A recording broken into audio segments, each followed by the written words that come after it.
Ya, perfecto. Entonces vamos a ir empezando este tema bastante amplio que es lo que es la epilepsia.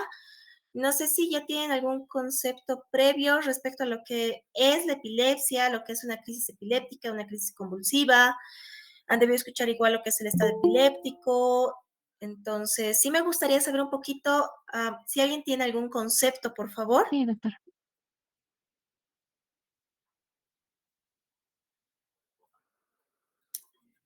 ¿Algún concepto por ahí, chicos?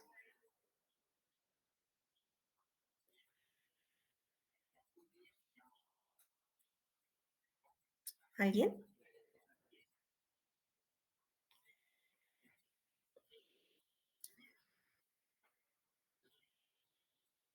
Bien, decirles que para que puedan aprender, la mejor forma es de una retroalimentación. El aprendizaje es bidireccional. Si no mantienen y si no aprenden y si no empiezan a inducir esa parte de participación, se van a estancar en todos los aspectos de su vida. Así que, como les han debido tal vez indicar en algún momento, tienen que equivocarse ahora, equivocarse antes, equivocarse en el trayecto, caerse en el trayecto para que después estén bien. Entonces, bueno, vamos a ir ya entrando al tema entonces. Espero que haya un poquitito más de participación durante la clase, ¿ya? ¿Qué es la epilepsia? Estos son los acápites que vamos a ir abarcando. Realmente es un tema muy, muy grande. Es una subespecialidad en realidad de lo que es la neurología, ni siquiera es un tema, es una rama muy aparte. Entonces vamos a ir viendo algunas definiciones, parte de lo que es la patología, cómo se hacen las clasificaciones según las guías internacionales, lo que es la clínica, que es muy, muy, muy minuciosa, ¿ya? El diagnóstico y partes del tratamiento de nociones básicas que tienen que saber como médicos generales que van a hacer en 2 años nada más, ¿ya? Dentro de lo que es la definición y a modo de introducción, ¿qué es la epilepsia? ¿Ya? Lo tienen en pantalla, no vamos a ir leyendo todo porque yo sé que seguramente se están sacando ya fotografías o videos y lo van a poder ir leyendo poco a poco con calma. Pero la epilepsia es una enfermedad, ¿ya? Es muy importante ir en pro de la educación en primer nivel, ya de la prevención primaria siempre, que ese es el objetivo y el objetivo utópico en realidad de cada médico, poder enseñar a la población antes de que llegue una enfermedad. La educación sería lo principal en nosotros que deberíamos ir enseñando. Entonces, ¿qué es lo que tenemos que identificar? Que la epilepsia es una enfermedad, no es contagiosa, ¿ya? No se transmite a través de comer algún animal, no se transmite por brujería, no se transmite no es una, ¿qué se llama? No es que se le entra al demonio, no es que se le entra al diablo, y muchas veces, y en esta enfermedad específicamente, y hago énfasis en esto, durante varios siglos se los ha tomado a la epilepsia como enfermedades religiosas, místico-religiosas, por toda la sintomatología, el aparataje sintomatológico que tenía, ya vamos a ir viendo el tipo de síntomas y signos, incluso lo mencionaban como la enfermedad del diablo y demás. Entonces, esos conceptos tenemos que ir arraigando, quitándolos de la sociedad, ¿ya? Es algo frecuente, sí, en el mundo más de 50 millones de personas lo padecen de epilepsia, ¿ya? La mayor parte de estas personas sí están en países de ingresos bajos, en países en vías de desarrollo, como se menciona ahora, y lógicamente esto tiene su porqué, ¿no? A pesar de que demos el tratamiento a la persona, a pesar de que el paciente sea súper disciplinado, de que esté yendo a sus controles de forma regular, a veces no se pueden controlar los pacientes con la medicación. Solo el 70% de las personas, o sea, 7 de cada 10, llega a controlarse. Los demás no. Es por eso la importancia de saber manejar, identificar y poder hacer una educación incluso a toda la familia respecto a estas enfermedades. Ya, lo que mencionaba aquí abajo, lo que les decía en principio, se vive mucho la estigmatización y la discriminación en este tipo de pacientes, principalmente en los países donde son más frecuentes, en los países de ingresos bajos, en vías de desarrollo. ¿Por qué? Por la baja escolaridad y todavía la alta tasa de analfabetismo que tenemos, por ejemplo, en nuestro país. Entonces, son personas que viven realmente, aparte de tener la enfermedad como tal, que sí es aparatosa, viven mal, tienen una calidad de vida muy baja. ¿Ya? Ahora, yendo a las definiciones concretas, nosotros nos regimos con definiciones internacionales, ¿ya? Hacemos todo concepto bajo guías internacionales, no es algo que nosotros vamos a inventar. Entonces, ¿qué es la epilepsia? ¿Ya? Como tal, la epilepsia es una enfermedad, es un trastorno propio del cerebro, ¿ya? Que se va a caracterizar por una predisposición crónica. Crónica nos referimos a una enfermedad de largo plazo, ¿verdad? Cada enfermedad tiene un periodo, ya sea agudo, subagudo y crónico, que es diferente en cada enfermedad, ¿ya? A esa predisposición de crisis, ¿ya? Con diferentes consecuencias. Entonces, ¿qué es una crisis epiléptica? Y esto vamos a ir haciendo énfasis y lo vamos a ir repitiendo varias veces porque se lo tienen que ir, sí, memorizando. Y hay conceptos en realidad básicos que tenemos que saberlos de memoria. Bien, crisis epiléptica es una aparición transitoria, ¿ya? Es decir, de un tiempo determinado, de un tiempo limitado, ¿ya? Tanto de signos, síntomas, de signos, sintomatología, que está provocada por una actividad exagerada en el cerebro, una descarga paroxística anormal, que es lo que se llama, en una parte del cerebro, ¿ya? Esa es la definición a grandes rasgos. Tal vez hay varias palabras acá que no se las está entendiendo, digamos, deben decir esto qué significa, pero ahorita vamos a ir viendo, ¿ya? ILAE, que es la Liga Internacional de la Lucha contra la Epilepsia, ¿ya? En su último consenso de definiciones que ha sido el 2017, por el momento hasta ahora no se ha cambiado, la define a la epilepsia, y esto sí necesito que se lo graben mucho, mucho, ¿ya?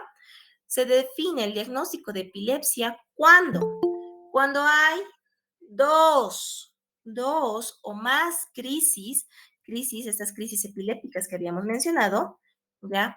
No provocadas, eso quiere decir que son espontáneas, que no ha pasado, no se ha caído, no la han golpeado, no está con alguna infección, no ha habido, no sé, no está con el azúcar muy alto, etcétera. O sea, espontáneo, de la nada, que ocurren con más de 24 horas de diferencia. ¿Eso qué quiere decir? Que haya tenido una crisis, digamos, a la 1 de la tarde, hoy, ¿ya? Y la siguiente crisis a las 2 de la tarde, mañana. Ya hay 24 horas de diferencia, ¿verdad? Entonces, es dos o más crisis con 24 horas de diferencia. Siempre y cuando estas no sean provocadas, no tengan alguna causa, como les digo, que se haya caído, que tenga una infección muy importante, que no haya comido, qué sé yo, ¿ya?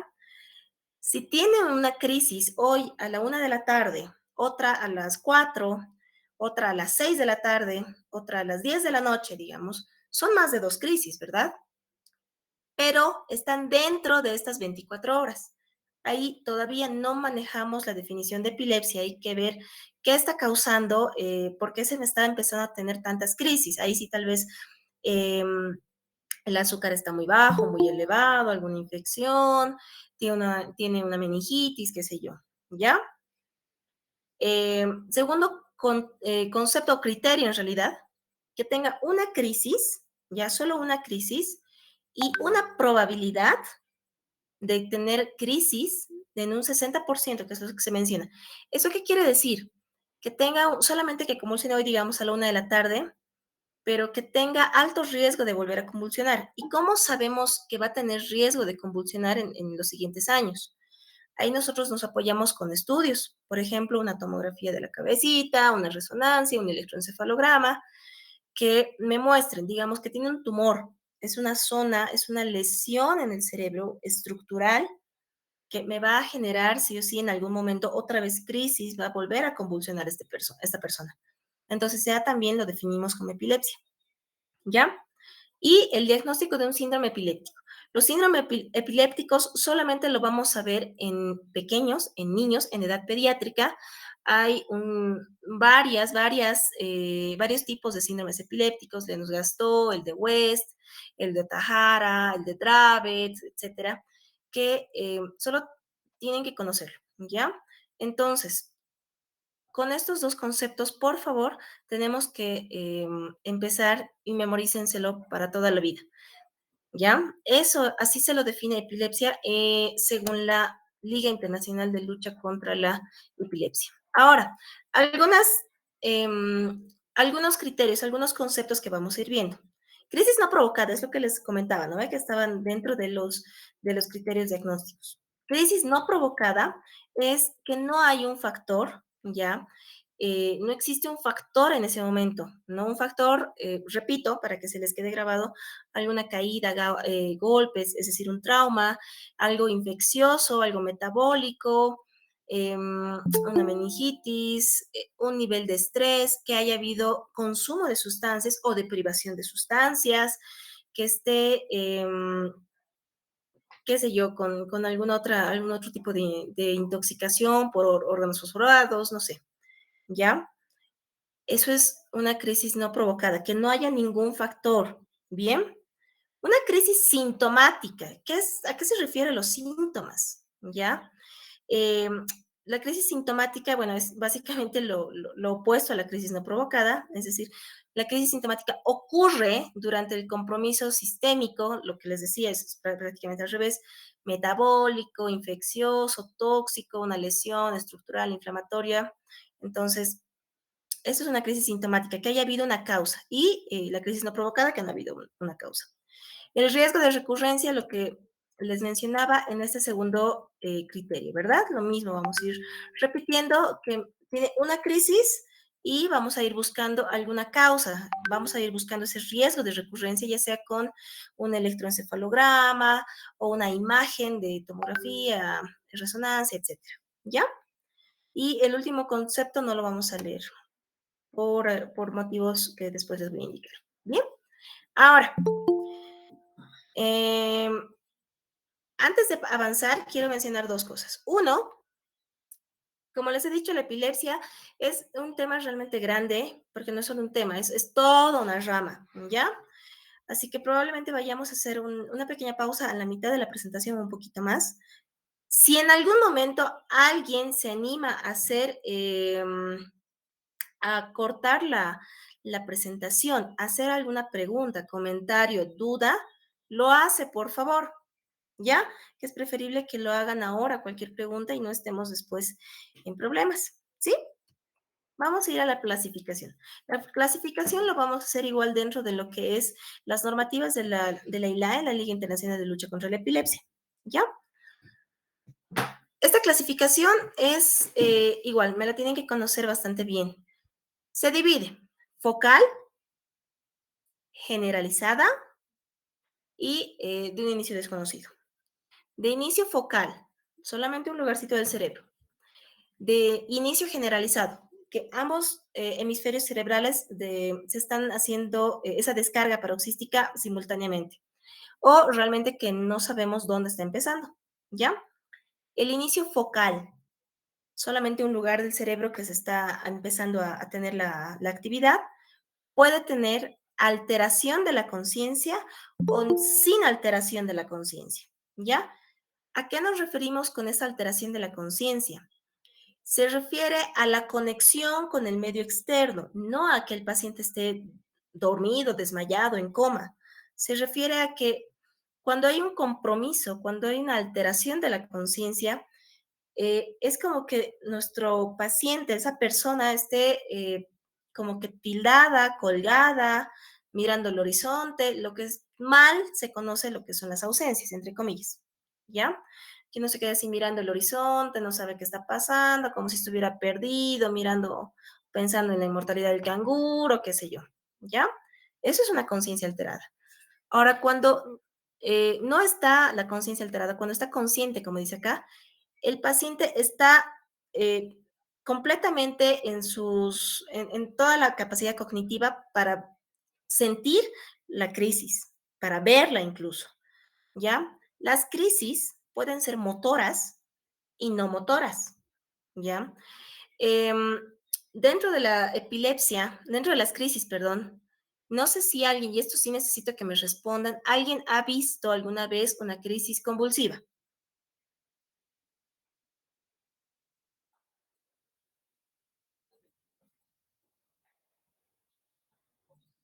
¿Seguimos ahí?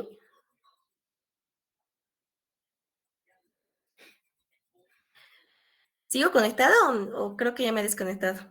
Sigue conectado, doctora. ¿Alguien ha visto una crisis convulsiva No, alguna vez en su vida? doctor, yo en lo personal no lo vi, doctora, tal vez otros compañeros sí. ¿Nadie ha visto, chicos? No, doctora. No, doctora, generalmente no. Yo en lo personal solamente he visto en videos de cine, en persona no he logrado ver. En video, en películas, en la tele, que es lo mismo que conoce la población general. Ustedes tienen que conocer todo, todos los tipos de epilepsias, todos los tipos de convulsiones, ¿ya? La que todas las personas en la población general conoce, ha visto y demás, lo que se ve incluso en las novelas, en las películas, donde quieran, ¿cuáles son? Esas aparatosas, esas que empiezan a moverse así, ¿no ve? Las dos manitos, los pies, gritan, sale saliva por la boca, porque no, espuma no sale, ¿no ven? Sale Las saliva por la motoras, doctora. boca, puede salir sangre, se muerden la lengua, gritan, se hacen pis, están ahí haciendo unas posturas de opistótono sin motivo, etcétera, ¿no ven? Esas son las que eh, Motoras. todas las personas en general conocen, pero no son las únicas y son las menos frecuentes. Son las menos frecuentes, ¿ya? Las focales, como les decía, pueden ser motoras o no motoras, ¿ya? Entonces, quiero que vean, si es una crisis focal sin alteración de la conciencia, o sea, el paciente está completamente consciente de todo, ¿ya? Y tiene, por ejemplo, qué sé yo, movimientos clónicos en la mano derecha. Es decir, no sé si se llega a ver mi manito, está ahí tranquilo, está hablando, está comiendo, está hablando, está haciendo sus cosas, y su mano empieza a hacer esto. No sé si se llega a ver con la cámara. ¿Me ven? Sí, doctora. Ya. Eso es una crisis. Pero yo estoy hablando, yo estoy con ustedes, yo estoy viendo tele, estoy, no sé, estoy comiendo, estoy escuchando música, estoy durmiendo y paró y listo. Eso es una crisis. Eso es una convulsión. El paciente que tiene eso es igual epiléptico. Esa descarga, ese pequeño movimiento que han visto es igual de representativo a nivel cerebral que toda ese teatro que a veces hacen y se tiran al piso y gritan, y muchas veces esas ni siquiera son crisis. ¿Ya? Estas son las crisis verdaderas, las que el médico tiene que conocer, porque son las que menos se diagnostican. ¿Ya? Son las motoras. Entonces, en las motoras tenemos las clónicas, que son lo que acabo de mostrar, las tónicas de tono, del aumento de tono, que se vuelve duro, rígido, así como si estuviera haciendo fuerza, un ratito su mano, su pie, cualquier partecita de su cuerpo, igual, dura un par de segunditos y para, listo, ¿ya? Las mioclónicas que son como sacudidas, las atónicas, A es sin, ¿no ven? Tónica de tono, sin tono, es decir, que está ahí su manita normal y ¡pum! Se cae. Y listo. Y ya, eso fue todo. Así de rápida es la crisis. Están ahí, y eso pasa mucho en la región cervical, están ahí hablando y demás, y se cae su cuello. Y como que, uy, ¿qué pasó? Ya, y sigue haciendo sus cosas, sigue hablando, sigue comiendo y demás. ¿Ya? Esas son las motoras. Ahora, otro reto más grande, las no motoras. Por ejemplo, sensitivas.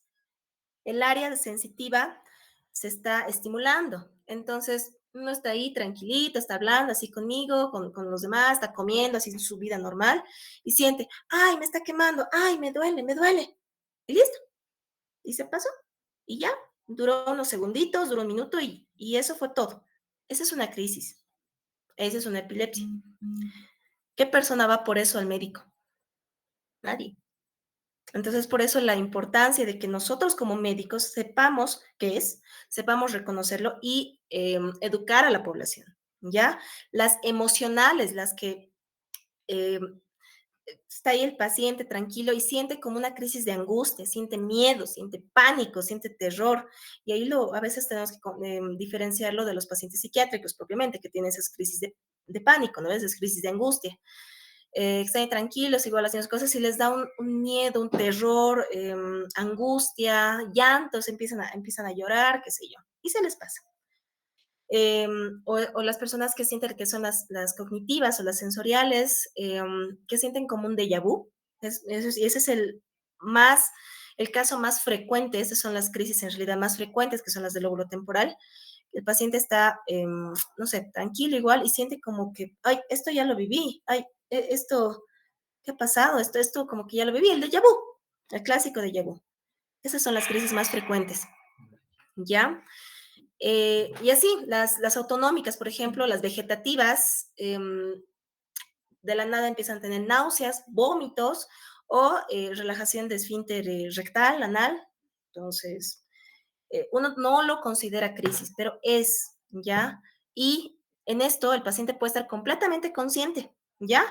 O, como les he dicho, con la conciencia alterada, es decir, que está ahí hablando, está tranquilo y...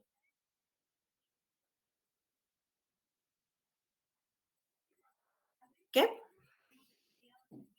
¿Han visto? Eso es una crisis igual. Esa es una convulsión. Es simulado una convulsión. Y esas son las más frecuentes. Por eso les digo, estas son las que menos llegan al médico. Y es muy importante saberlas, ¿ya? Las de inicio generalizado es mucho más fácil porque esas sí son las que se tiran al piso, empiezan a moverse, relajan esfínteres, etcétera, ¿ya? O las ausencias y todo lo demás. ¿Bien? Hasta ahí se ha entendido, ¿no ven? La misma clasificación, esta es una versión más reducida, ¿ya? Porque acá está descrito toda la subclasificación de cada una. Esta es la misma clasificación, pero mucho más reducida para que no se me mareen con tantas palabras, ¿ya? De inicio focal, generalizado, con o sin alteración de la conciencia, de inicio motor o no motor, ¿ok? Bien. Otro tipo de clasificaciones va de acuerdo a la parte etiológica, ¿ya? Ya sea por alguna lesión estructural, algún tumor, encefalomalacia, cicatriz, que es lo que se llama en el cerebro, la parte genética, infecciones metabólicas, inmunitarias, etcétera. Ya esto ya va de acuerdo a la causa, lo que le está generando, ¿no ven? Bien, hablando un poquito de la fisiopatología, que lo vamos a pasar, quiero explicarles lo básico, porque realmente es muy complejo, es muy molecular esta parte. Quiero que sepan conceptos, ¿ya? La epileptogénesis. Saben que génesis es inicio, ¿no ves? El origen. Epilepto viene de la epilepsia, el tema que estamos viniendo a tratar. Entonces, de acuerdo solamente a la nomenclatura, es el inicio de la epilepsia, ¿no ven? Este periodo, ya, la epileptogénesis, se refiere a un periodo que va a estar desde la agresión inicial, esto me refiero al momento en el que esa neurona, esa vía neuronal ha sido lesionada, ya sea por factores genéticos que haya cambiado el patrón genético en el embarazo, que no haya habido una migración neuronal adecuada o que haya tenido no sé, un accidente de tránsito a los 15 años, no sé, ¿ya? O sea, cualquier agresión hasta la aparición de las crisis. Puede ser esto al año, a los 5 años, a los 10 años, a los 30 años, ¿ya? Es ese periodo en el que empieza el cerebro, esas neuronas a empezar a trabajar mal, entre comillas, hasta que aparecen las crisis, ¿ya? La expresión de crisis es lo que hemos ido hablando, ese es el proceso que generan las crisis epilépticas, ¿ya? Y epileptogenicidad se refiere a la propiedad de ese tejido de generar crisis, ¿ya? Entonces, en realidad, de estos tres conceptos, yo sé que son un poquito complejos porque debe ser la primera vez que los están escuchando. El primero es el más importante. Ya, ahorita lo vamos a ir desglosando. Es lo que les decía. Existe un evento, ¿ya? Por ejemplo, la falla genética, ya, una alteración en la migración neuronal, que es una de las cosas más frecuentes, una esclerosis hipocampal, ya sea o por degeneración en los abuelitos, por un ictus, una embolia, que es lo que se conoce normalmente, un SB, una infección, o sea, o una vasculitis, algo, una meningitis, un traumatismo, un TEC, ¿ya? O sea, cualquier evento que llegue a esa neurona y esa neurona empieza a alterarse por diferentes factores estructurales, inflamación, etc. Todo ese periodo se llama epileptogénesis, hasta la presencia de una crisis, que está ahí la persona en cualquier momento X de su vida y que empieza a convulsionar. Este es el proceso, en realidad, la fisiopatología lo más resumido posible. ¿Ya? Lo mismo, solo que en diferente cuadro, ¿ya? El inicio, en esta rayita negra podemos ver el inicio del evento, ¿ya? Y cómo va acercándose, cómo va bajando el proceso de la epileptogénesis, ¿ya? Que puede ser, como les decía, minutos, horas, días, semanas, meses, años. ¿Bien? Fisiopata, así de simple. Clínica. Espero que no se estén durmiendo, ¿ya? Porque sí, lo que les voy a mostrar es un poquito más didáctico, ya que nunca hemos visto un paciente convulsionar, ¿ya? ¿Para qué nos sirve la clínica?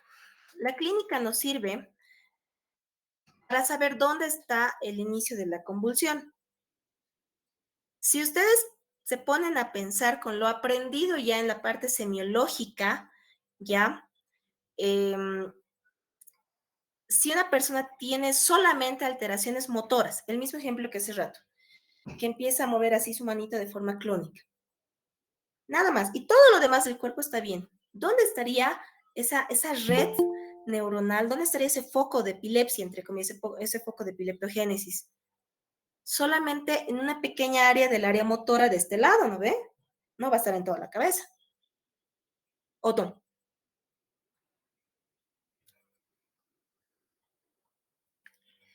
Doctores, necesito que vayan participando porque si no realmente no voy a saber si me están captando o no. Doctora, buenas noches. No sé si estoy mal, pero estaría relacionado con el homúnculo, ¿verdad? Perfecto. Bravo, excelente, excelente. Por ejemplo, en esta área motora es básicamente el homúnculo, ¿ya?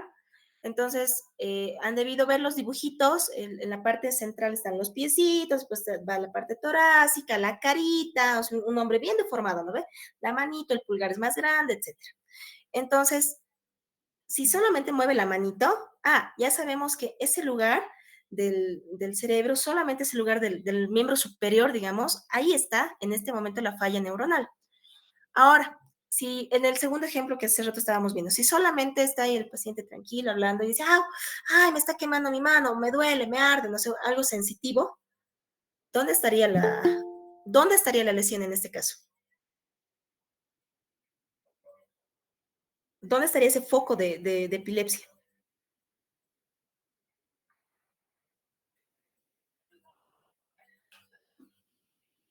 Vamos, chicos, yo sé que pueden.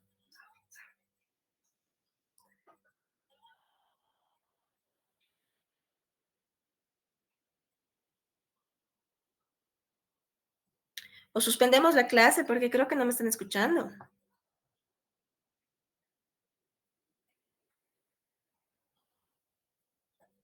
Doctora, tal vez podría ser en las raíces espinales. Ya. Me encanta que participes, pero no es la respuesta, no te preocupes. Está bien. La epilepsia es propia del cerebro, solo del cerebro, ¿ya?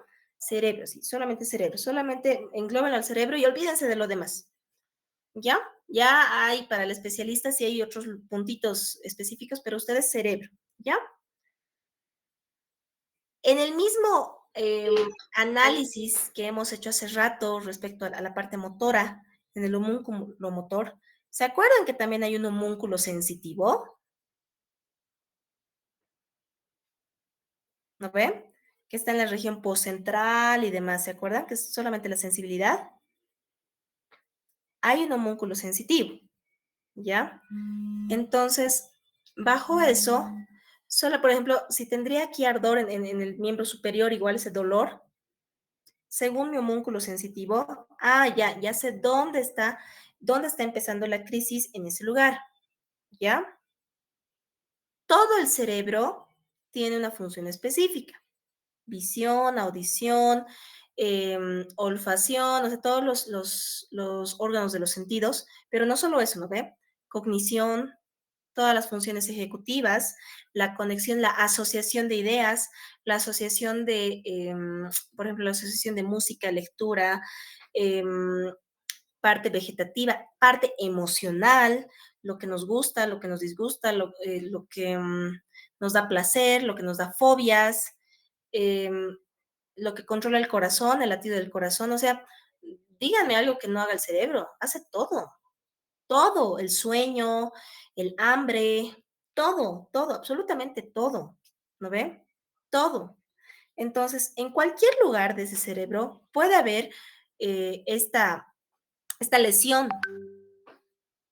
Si, por ejemplo, esa lesión, ese inicio de la epilepsia está en el lugar, para que se acuerden, está en el lugar donde hay fobias, cuando se active, ¿qué va a tener la persona? Crisis de fobia, crisis de angustia, crisis de pánico, ¿no ve? Esa va a ser su tipo de crisis. Si ese lugar de la epilepsia, ese pequeño lugarcito de la epilepsia está en el foco del placer, del centro del placer, ¿qué va a tener? Va a tener crisis orgásmicas. Hay. Lógicamente no van al médico, pero hay. ¿Ya? Entonces, y hay unas más, un poquito más fregadas, por ejemplo, lo que hablábamos de la parte autonómica, si está justo en el lugar de donde late el corazón, pueden hacer paros cardíacos, y ya es lo que después las teorías de lo que se llama SUDEP, es decir, muertes súbitas que se han visto en pacientitos con epilepsia, ¿ya? Es por eso que esta clínica es muy importante y es ahora lo que me voy a esta diapositiva, con los síntomas podemos darle un valor localizador, ¿ya? Este es un pequeño gráfico así a grandes rasgos, ¿ya? Por ejemplo, toda la parte somatosensorial que está en la región parietal, vertiginoso, o sea, que está ahí con sus ataques de vértigo, la parte visual, la parte psíquica, emocional, lo que estábamos hablando, esas crisis de pánico, angustia, miedo, berrinches, entre comillas, etcétera. Gustativa, abdominal, psíquica, olfativa.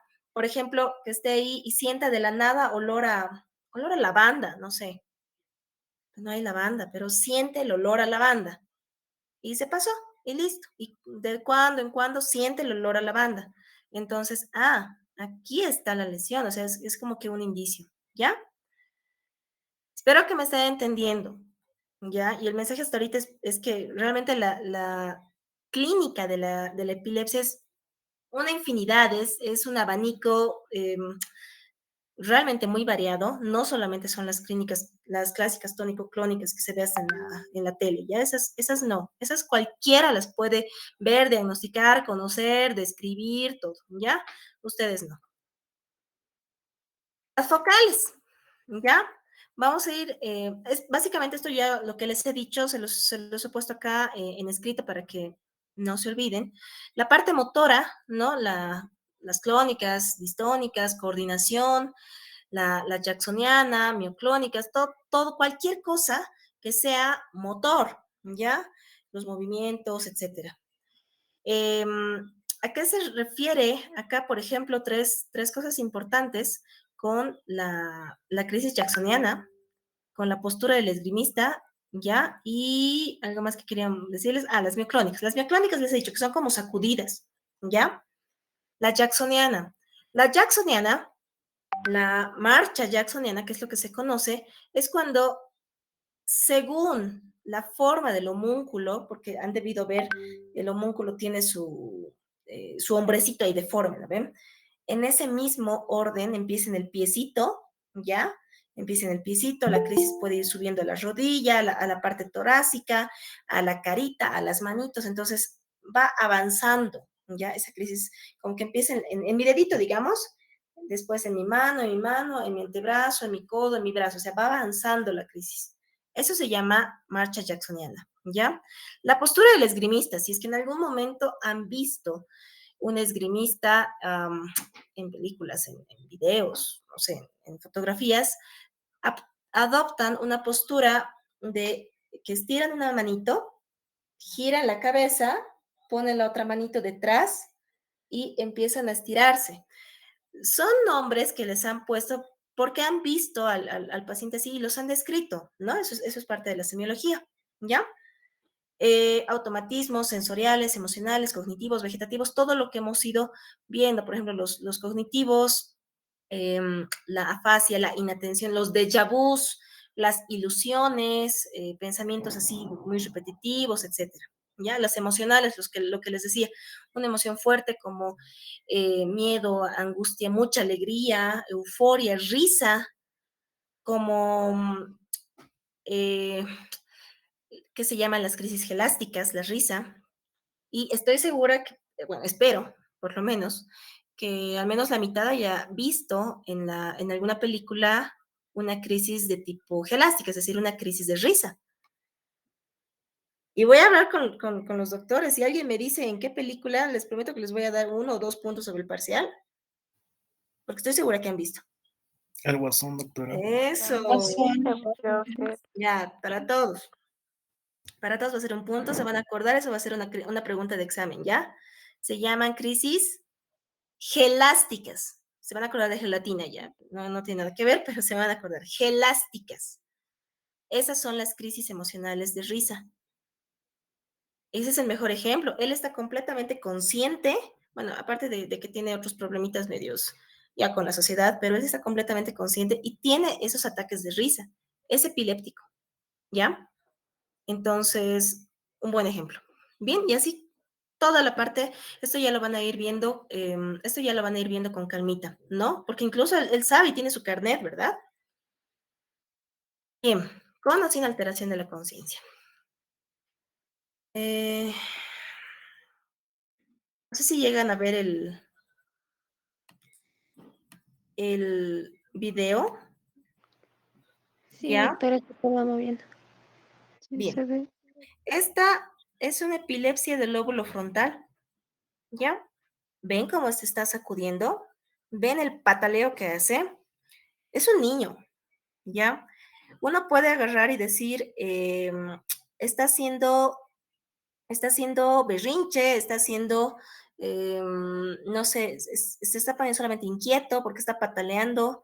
Ya quiero que vean los ojitos, quiero que vean cómo empieza la crisis, ¿ya? Ahí está todavía tranquilo y ahí se da cuenta. Ahí empieza con el frote en la manito y vean cómo está pataleando, está como que quisiera sacarse la sábana, etcétera. Esto es una crisis del lóbulo frontal. Se caracterizan porque, sí, su diagnóstico es muy difícil porque muchas veces uno piensa que es como un berrinche, que es creo la palabra más sociable que vamos a poder tener. Muchas veces el estudio, que es el electroencefalograma, muchas veces es normal, ¿ya? La mayoría de las veces es en sueño, entonces a veces ni siquiera nos podemos dar cuenta, solamente se despierta el paciente después de estar ahí pataleando en la noche, ¿ya? Y como lo pueden ver, normalmente son hipermotoras, o sea, son más motoras, como lo pueden ver en el pequeño, ¿ya?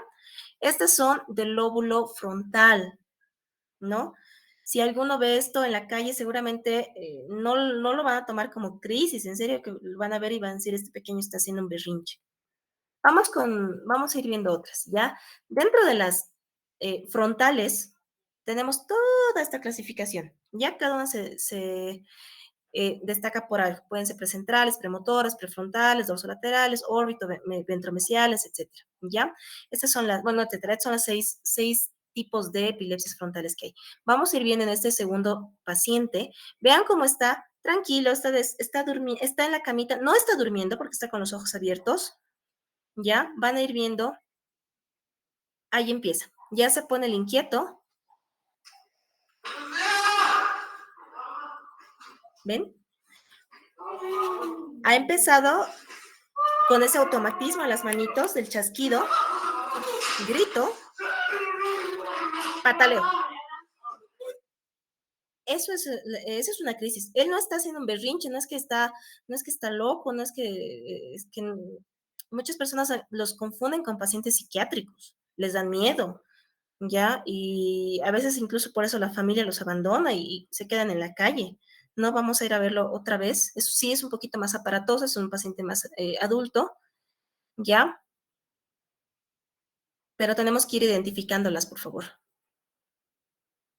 Vean, en su mano derecha ahí empieza, grito inicial y las pataditas.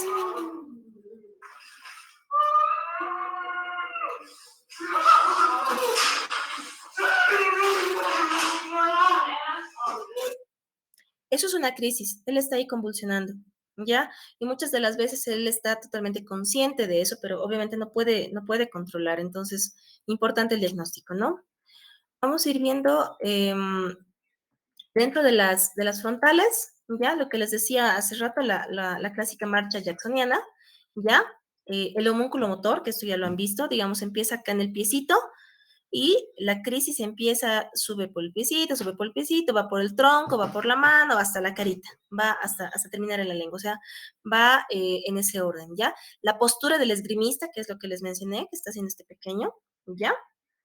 Y tenemos diferentes formas y semiología, que no voy a hacer mucho hincapié en eso, ¿ya?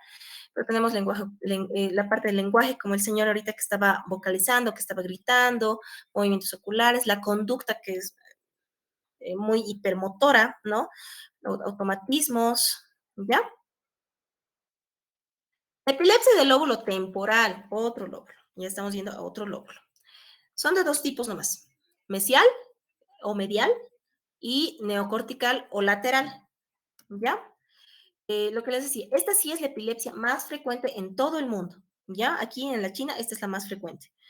Es la más común del adulto y tiene un mayor reto diagnóstico, más difícil que el anterior, ¿ya? Toda esta lista es la cantidad de signos y síntomas que puede tener el paciente. O sea, realmente se han descrito muchos síntomas. Desvío de la mirada, automatismos masticatorios, de la carita, etcétera, ¿ya? Entonces, ¿qué llama la atención en estas crisis que ahorita les voy a mostrar? Llama la atención que empiezan con automatismo, es decir, como un tic. Vean su mano izquierda, está como que buscando algo. Ahí ya está convulsionando, está como que buscando algo, se está jalando estaba jalando la sábana, ahora está jalando su pijama con su mano izquierda. Esos son automatismos. Esa es su crisis. Eso es una crisis. Ahorita ya está convulsionando. Ella está ya convulsionando. Se le habla, se le trata de estimular porque ella está con los ojitos abiertos, no es que está en coma, ¿no ven? ¿Ven?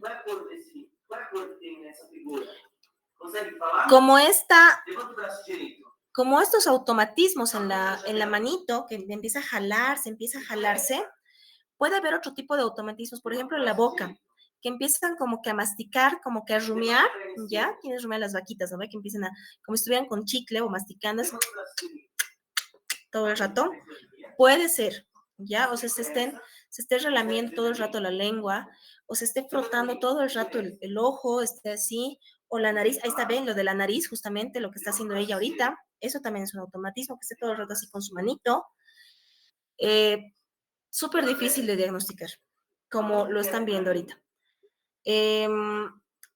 Paciente epiléptica, esta es una típica crisis temporal. Ella está despierta, pero está como perdida, colgada, tildada, no sé, está en su planeta, está ahí jalando sus cositas, se está tocando, se está frotando. Es difícil el diagnóstico para alguien que no es médico, es por eso que ustedes tienen que identificar bien esto, ¿ya?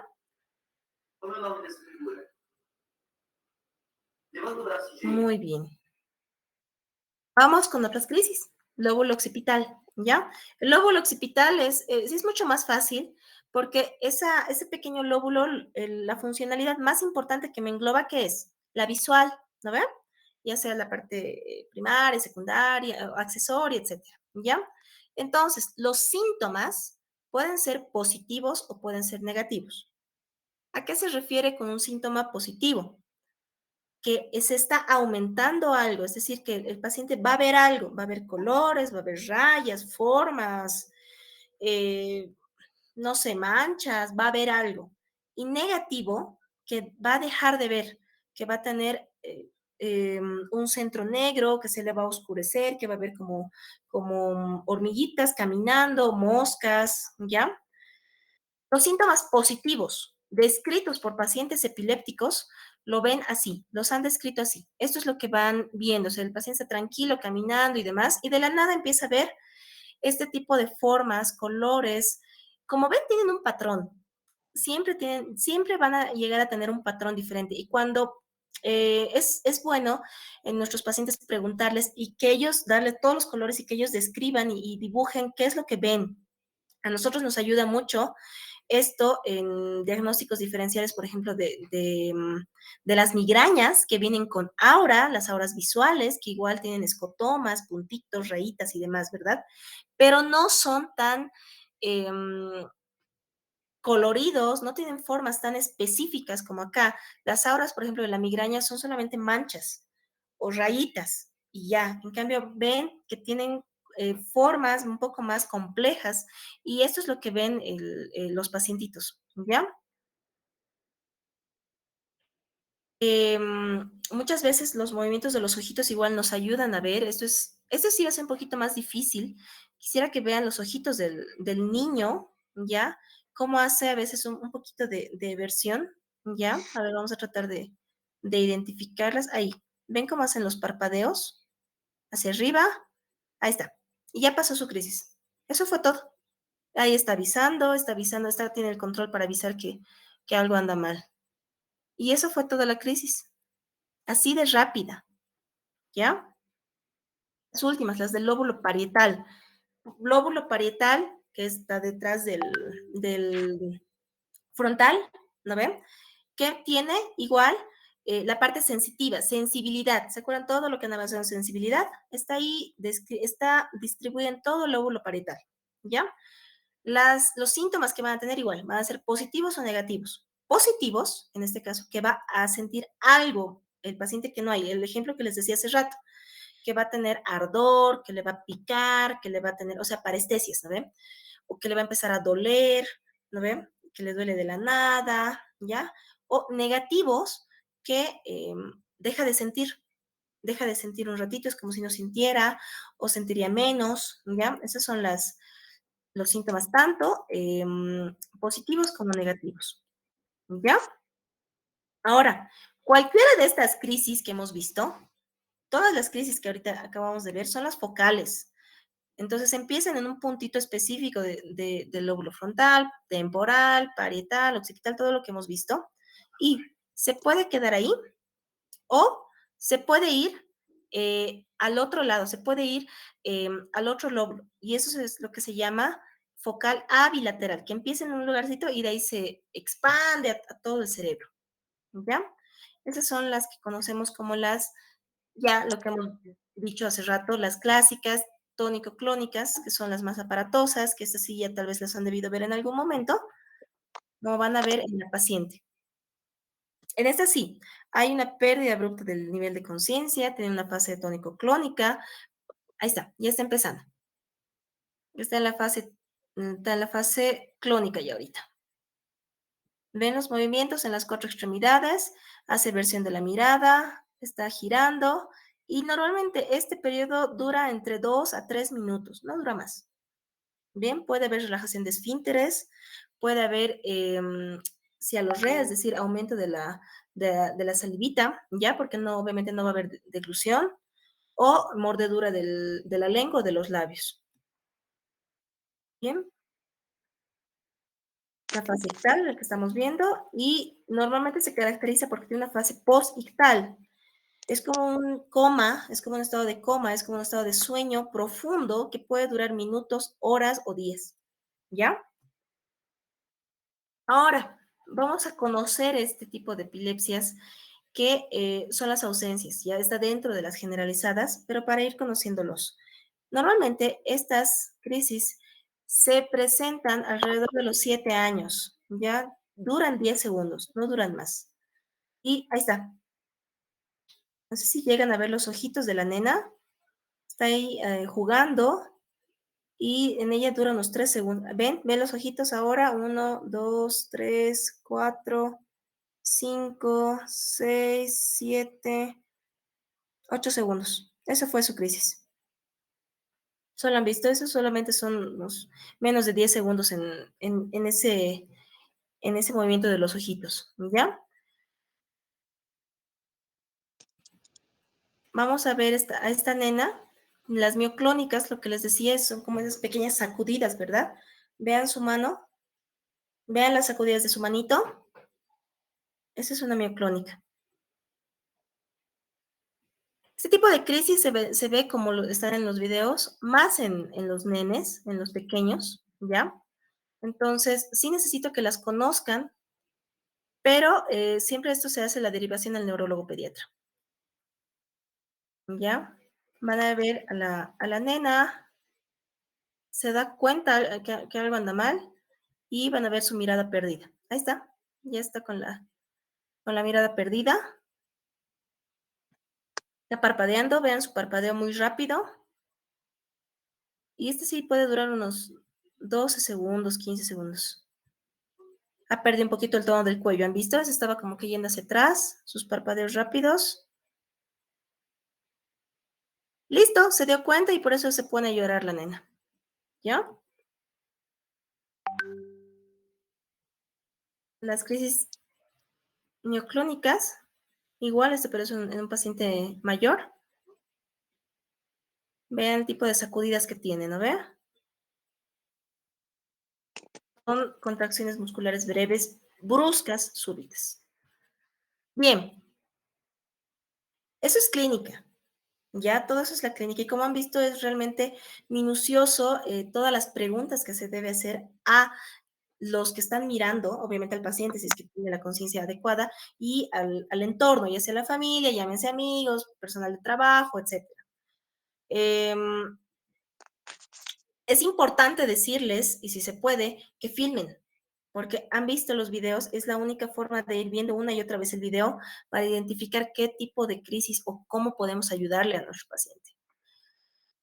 Nuestra primera herramienta para el diagnóstico siempre va a ser la semiología. Y con eso han visto que podemos diagnosticar absolutamente todo. Nuestro apoyo es el electroencefalograma y para ver si tenemos alguna lesión igual en la cabecita que estemos sospechando, alguna neuroimagen, ya sea tomografía, llámese resonancia, etc. ¿Ya?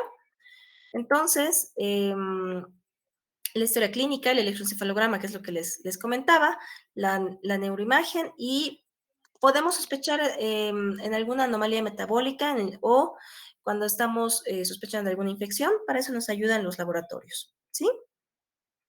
El electroencefalograma solo les muestro, este es un trazado anormal, no sé si llegan a notar este aumento en el tamaño que nosotros llamamos amplitud en esta región, ¿ya? Esto es un paroxismo y acá me está indicando que en este lugar hay un riesgo de crisis. Entonces, o el paciente ha convulsionado o ha tenido una crisis pequeñita o sí está latente el riesgo de crisis. Eso es lo que buscamos en los electroencefalogramas, ¿ya? En la neuroimagen, ¿qué es lo que vamos buscando?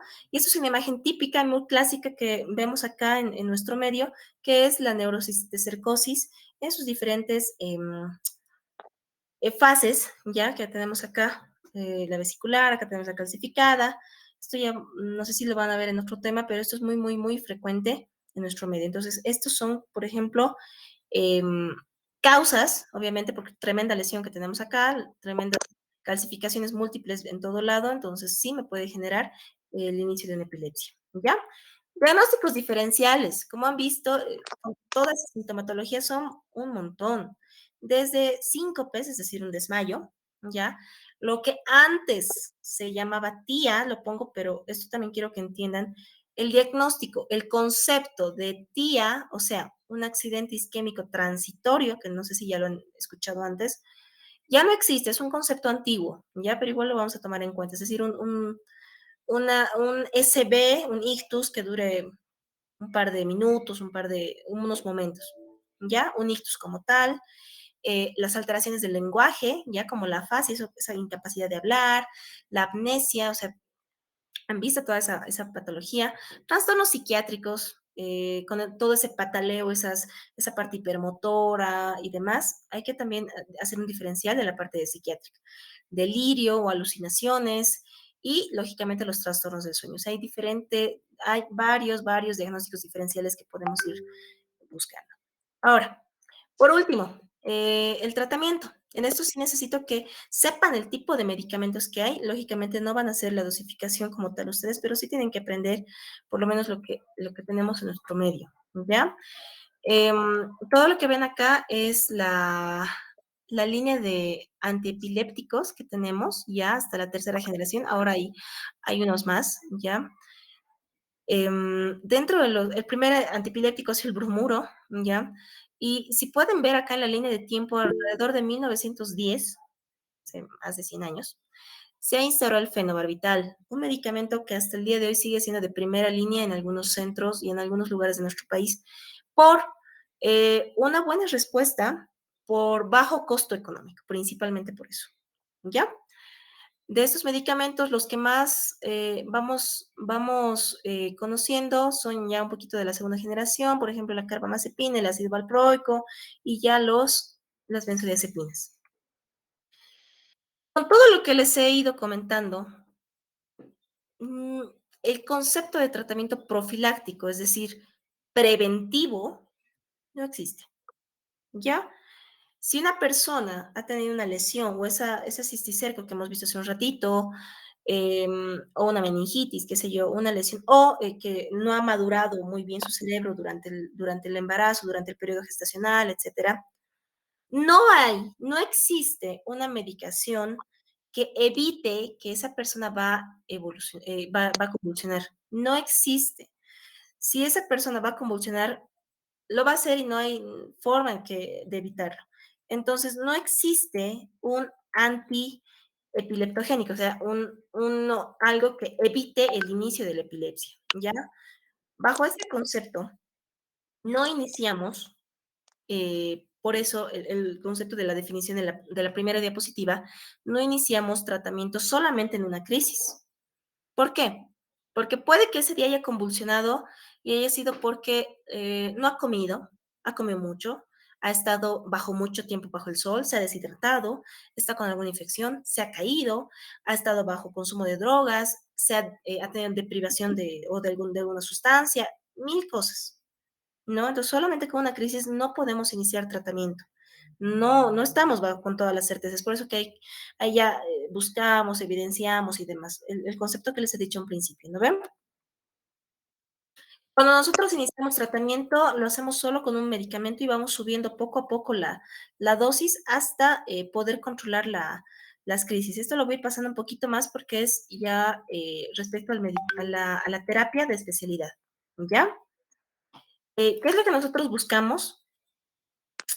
Que el medicamento tenga menos dosis, que sea de bajo costo, que tenga poca interacción, etcétera. Entonces, todo eso, lo que ustedes tienen que hacer es concientizar a la adherencia al tratamiento, que eso es lo más importante. La mayoría de los pacientes de nuestro medio que vienen con descontrol de estas crisis es porque no tienen una adherencia al tratamiento, porque se aburren, se cansan, están con el tratamiento bien un mes y dicen, no, ya estoy curado, entonces lo dejan, ¿ya? Nosotros hacemos la elección del medicamento siempre viendo cualquier otra enfermedad que tengan, ¿ya? Los medicamentos que existen, ¿ya? Son la carbamazepina, que está en nuestro medio, ¿ya? De acá, no, bueno, el levetiracetam de acá y la fenitoína, ¿ya? Como pueden ir viendo en las diapositivas, lo usamos según dosis, según kilo, no es la misma dosis para todos.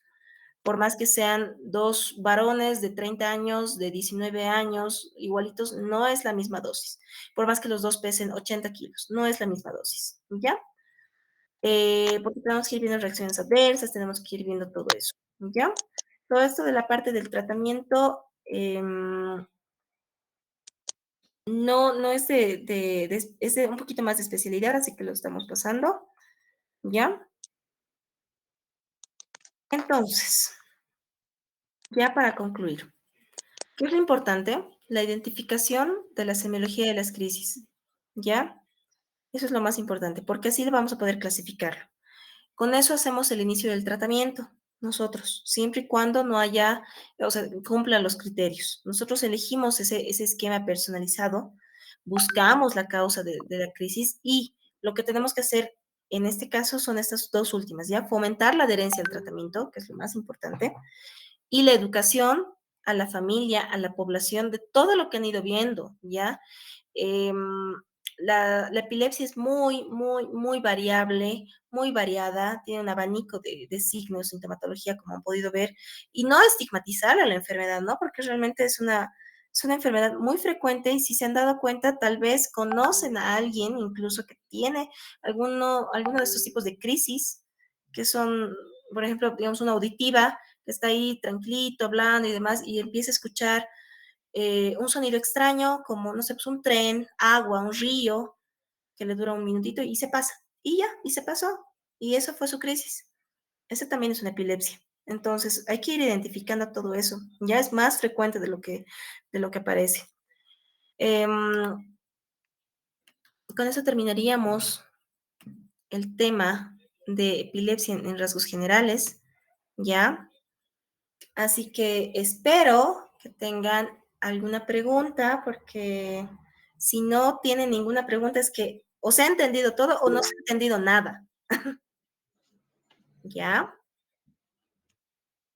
Adalid y Jessica, y díganme nomás, Adalid, ¿dónde estás? Bueno, hechos, doctora. Una pregunta. ¿Sí? ¿Cómo se tendría que hacer el seguimiento a estos pacientes? Digamos, si nosotros tuviéramos pacientes con epilepsia, ¿cómo tendríamos que hacer el seguimiento? ¿Cómo se los podría tratar a estos pacientes en sí? Perfecto. Cuando hacemos el diagnóstico en primer nivel, es decir, médico general, que es lo que los estamos ustedes, o sea, los estamos entrenando ustedes para que sean médicos generales, ustedes van a hacer la identificación de este caso, la identificación de este paciente. Lo que se hace es derivarlo, ya, ustedes lo tienen que derivar, ustedes no van a hacer el inicio del tratamiento, pero esos mismos pacientes, cuando ya tengan su tratamiento y demás, van a volver con ustedes. Entonces, tienen que, la medicación, si tiene una lesión en la cabecita, muchas veces es de por vida, ¿ya? Entonces, muchas veces es de muchos años, de 10 años, 15 años, 20 años. Entonces, tienen que hacerle, o sea, decirle al paciente cómo se hace el seguimiento. Que agarre un cuadernito, que es un diario, ¿ya? Y que ponga, hoy 9 de enero he convulsionado. ¿Qué he hecho? No he dormido, me peleé con mi esposa, he comido chancho, he bebido ayer, he tomado alcohol, me he olvidado mi pastilla, ha hecho mucho calor, etcétera. Cualquiera de esas cosas. Entonces, cada vez que convulsione, tienen que escribir eso el paciente. Eso es lo que siempre vamos recalcando una y otra vez. Eso ustedes lo van a tener. Entonces, ya con eso ustedes van a ver, no está, no sé, está consumiendo bebidas alcohólicas, no está comiendo, está con muchas infecciones. Entonces, ustedes ya hacen el manejo de esto, enseñándole al paciente, estimulando la adherencia, ¿ya? Ese es el mejor manejo que ustedes van a poder hacer y recalcar al paciente que siga tomando el tratamiento. Es que eso es lo más, como les digo, cuando los pacientes no toman su medicación, convulsionan. Esa es la primera causa, lastimosamente. ¿Ya?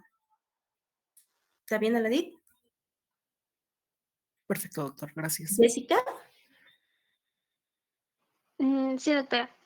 Ya. Bueno, me llamó la atención el segundo video que nos llegó a mostrar donde el paciente llegaba, digamos, a sacudirse y empezar a gritar. Eh, bueno, no, yo no lo vi personalmente, ¿no? Nunca lo llegué a ver. Pero en caso de encontrarnos con, digamos, de repente el paciente llega, ya que estas no, ni siquiera saben que llegan a tener la enfermedad. Sí. Entonces, ¿cómo podríamos actuar ante eso? Porque yo, personalmente, yo llegaría a asustarme. Si veo a un paciente y empieza a hacer eso, yo me asusto. Entonces, yo Ujú. no, ¿cómo deberíamos de actuar frente a eso? Lógicamente, y es peor, ¿por qué? Porque la mamá la hermana, la esposa, la hija puede estar viéndole así a su familiar querido y se va a asustar pues 1000 veces más de lo que tú te asustarías, entonces de lo que cualquiera se asustaría. Entonces, primero nosotros tenemos que saber qué hacer, no solo ante esa crisis, por ejemplo, sino ante cualquier crisis. Nosotros sabiendo bien qué hacer, tenemos que explicarle a la familia, ¿no? Porque nosotros lo vamos a ver en algún momento, pero la familia lo puede ver pues, 2, 3 veces a la semana, cada día, digamos. Ante cualquier crisis, ¿qué hay que hacer? Lo primero, y es obvio, pero tenemos que hacerlo. Mantengan la calma, ¿ya? Mantengan la calma. Y es de saber que convulsiona un paciente o en otra sala que no es neurología y se ponen a correr todos, se ponen así a correr en vez de ayudar al paciente. Es aparatoso, da susto, sí, pero hay que mantener la calma, ¿ya? La crisis va a tener su curso y dura entre 1, 2, 3 minutos, máximo 4, no dura más. Lógicamente para esa mamá, esos 4 minutos van a ser pues, 10 horas, ¿no? Pero nosotros tenemos que ya empezar a tener una mente un poquito más fría y diferente. Entonces, uno, mantener la calma, siempre. Pensar, respirar y decir, ya, a ver, en este momento tengo que actuar. Esa persona va a tener esa crisis durante esos 4 minutos, ¿ya? Unos 4 minutitos más o menos. No se va a morir, por más que esté gritando, por más que esté pataleando y esté gritando y esté así como esos videos que han visto, no se va a morir en ese momento, es aparatoso, pero no se va a morir. Se puede lastimar. ¿Cómo? Se puede golpear contra la mesa que esté ahí, contra el banco, no sé. Entonces, lo primero que tenemos que hacer es alejar todos esos objetos, ¿ya? Que estén en, no sé, pues una silla, el banco, la cama, alejar todo eso. Si podemos abrir, ¿ya? Mejorar un poquito la vía aérea, si tiene corbata, por ejemplo, si tiene como yo una chompita un poco más alta, abrirlo, ¿ya? Si nosotros estamos con alguna chompa, chamarra, chalina, lo que sea, sacarnos, envolverlo y ponerlo debajo de su cabeza, porque en esa sacudida que se va a ir haciendo se puede golpearse la cabeza, o sea, puede tequearse, y ese es el riesgo en realidad, que se golpee la cabeza, que se golpee la mano, ahí es el riesgo, no en la crisis. La crisis va a pasar. Algo importantísimo, en muchos de estos movimientos que han visto, se puede, y eso lo he ido repitiendo, se pueden morder los labios, se puede morder la lengua y ¿qué pasa? Están viendo a su familiar y está saliendo sangre por la boca y uno pues se asusta. De paso, hay un efecto vasomotor que la piel se vuelve marmólea, es decir, se vuelve azul y uno piensa que se está asfixiando, que se está ahogando, pero no es así, ¿ya? Entonces, por esa desesperación, meten bolígrafos, bajalenguas, papeles, incluso sus dedos a la boca para evitar esa mordedura. ¿Qué pasa? El paciente no está pues consciente, no es que lo está haciendo voluntario. Va a seguir mordiendo, va a tener esa prensa en la boca y la prensa humana es pues tremenda, es realmente fuerte. Cuando no la controlamos, puede arrancar todo. Le puede partir, le puede amputar los dedos a ese familiar que está tratando de ayudarle. Puede partir el bolígrafo. ¿Y qué va a pasar? Uno, por una parte, el familiar se va a quedar sin dedos y por otra parte, existe un cuerpo extraño que está en la boca y el paciente no maneja en ese momento vía aérea. Se va a vía aérea y se nos muere ahí el paciente. Entonces, por más que esté sangrando por la boquita, no se pone jamás nada en la boca. Jamás. ¿Ya? Y lo tercero, lo último, no es morbo, no es morbo, y eso hay que explicarlo y decirlo, hay que filmarlo. Hay que filmarlo, hay que decirle y enseñarle eso igual a la familia, que después de alejar todos los objetos, tienen que filmar las crisis, porque eso nos ayuda mucho a ver qué tipo de crisis es, cómo podemos ayudar con el tratamiento. Han visto la lista de medicamentos que hay, cada uno es específica, entonces nos ayuda mucho saber eso, ¿ya? Y después de ese periodo, el paciente se va a despertar, va a reaccionar y lógicamente va a estar asustado, puede estar golpeado, le puede estar doliendo algo, entonces va a estar asustado, hay que estar al lado de él, esperándolo, decirle, tranquilo, estoy en una crisis, pero estoy contigo, no te preocupes, o sea, hay que estar en ese momento con él, ¿ya? Dylan. Sí, buenas noches, doctora. Disculpe, doctora, una preguntita acerca del tema, ¿no? En el que yo siempre me he imaginado, ¿no? Que tal vez yo también nunca lo vi este caso, pero ¿qué hacer, doctora, cuando, ejemplo, no puede pasar en la consulta, ¿no? Cuando ya de aquí a unos 2 años podamos atender consultas, ¿no? En nuestro caso, o en el mismo internado, ¿no? Llega un paciente, ¿no? En estado así, con crisis epiléptico, y ¿qué tal si el paciente nos dice que le preguntamos cuánto tiempo ha durado y nos dice que ya lleva más de 5 minutos, así, y no cesa, ¿no? El paciente Ujú, sigue con la crisis. ¿Cuál ujú. sería, doctora, la medida emergente o qué deberíamos hacer? Un tratamiento tal vez de emergencia, ¿no? Ante ese paciente. Esa era mi pregunta, doctora. ¿Cómo podríamos? Excelente, excelente pregunta. En ámbito ya, lo que acabamos de mencionar de la anterior pregunta es en un ámbito en domicilio o en la calle, ¿no? Que estemos, no sé, ustedes ya son médicos, ¿ya? Y saben mucho más de medicina, ahorita por más que no estén con título, que muchas personas que están a su alrededor y van a ser el centro de referencia de su zona o de su familia, van a ir viendo cómo eh, esa mochila del ser médico va a ir siendo más grande cada vez, ¿ya? Entonces, si están en plena calle, en vía pública o en la casa, esas son las medidas de hace rato. Si estamos en nuestro consultorio o mejor aún en ámbito hospitalario, sí actuamos con medicación, ¿ya? La medicación indicada durante las crisis, entonces durante esos 5 minutitos que está con crisis, es el diazepam, ¿ya?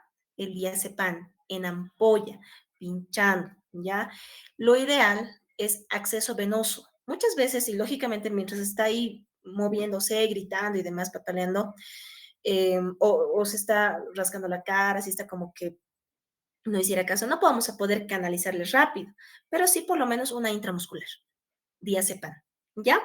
El diazepam se lo diluye y hay que ponerlo lento, porque yo sé que todos han aprobado farmacología, que se lleva en tercer año, y deben saber que dentro de las reacciones adversas del diazepam está la depresión respiratoria, ¿ven?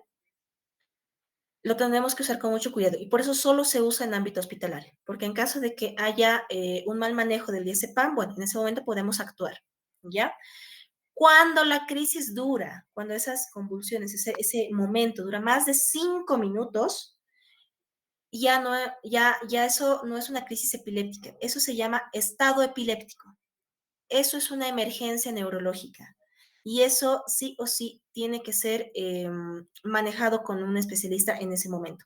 Si no están con un especialista en ese momento, que estén, no sé, pues en provincia o estén en algún centro de salud que no tenga un especialista, la misma dosis, la misma indicación, el diazepam en ese momento, y ahí sí tienen que canalizarlo y tienen que llevarlo lo antes posible ustedes con su ambulancia o llevarlo a un centro de salud de mayor nivel, porque ese paciente sí se nos puede morir por estar en ese estrés metabólico de esas crisis. Eh, Puede estar así minutos, horas, entonces a veces necesitan terapia intensiva estos pacientes, ¿ya? O sedación, intubación, entonces sí, eso sí es una emergencia neurológica, ¿ya? Patricia. Sí, doctora, buenas noches. Yo tenía una consulta. En una paciente embarazada, ¿cuál sería el tratamiento y el manejo? ¿Cómo lo puedo hacer? Ya. Antes de eso, la epilepsia muchas veces, bueno, la mayoría de las veces se presenta en una edad, en los extremos de la vida, ¿ya? O muy pequeños o en los abuelitos, ¿ya? Cuando aparece en la edad adulta, adulta mayor, digamos, adulta joven, em, muy pocas veces aparece durante el embarazo, normalmente aparece antes, ¿ya? Cuando una mujer en edad fértil tiene crisis epilépticas, se le indica. Lo principal es las medidas anticonceptivas, porque hay que enseñarles a paciente. En teoría, nosotros como médicos tenemos que estar enseñando siempre hasta a nuestros amigos que no son de la carrera, que no debe existir un embarazo no deseado. Eso no debería existir. No hay forma, en teoría, de que igual en este ámbito ya existan los embarazos no deseados. Entonces, eso tenemos que ir estimulando, ¿ya? Por una parte. Dos, en una mujer joven hay diferentes tipos de medicamentos, por ejemplo, la carbamazepina, la lamotrigina, que son medicamentos que tienen menos riesgo de tener alguna complicación durante el embarazo. Por ejemplo, el ácido valproico no lo usamos para nada. Ya ese sí me puede generar algún problema de defectos, o sea, una teratogenicidad, que es lo que se llama durante la parte de la organogénesis, ¿no ven? Entonces, ahora, si justo nos hemos enterado de que la paciente había tenido epilepsia, no recibió tratamiento y ahora está embarazada, em, nosotros damos algunos, por eso, o sea, ese tipo de medicamentos, ¿no? El ácido valproico y demás. De cualquier forma, para primer nivel, necesito que este tipo de pacientes sí o sí sean derivados, ya los tienen que manejar si es en tercer nivel. Si viene ya su paciente que está embarazada, que estaba tomando su carbamazepina y les dice, sí, me ha dejado el doctor, me ha dicho que tomo mi carbamazepina, ya tengo mis 3 meses de embarazo, no les quiten su medicamento, por favor, no les quiten, porque si está haciendo manejo con el neurólogo, seguramente él ya ha ido viendo todas estas posibilidades. Mucho de estos errores aquí se ve. Nos mandan pacientitos, digamos, del interior o de alguna provincia o de Viacha, qué sé yo, y me dicen, sí, es que me he embarazado y me han dicho que corte el tratamiento y ahora he vuelto a convulsionar. Es peor que la mamá convulsione mientras está gordita, mientras está embarazada, ¿no? Entonces, no cortar el tratamiento, derivarlo a su médico y él verá si está bien la dosis, hay que subir, hay que bajar, hay que cambiar, etcétera, pero jamás cortar el tratamiento. Y antes del embarazo, siempre lo que es la planificación familiar.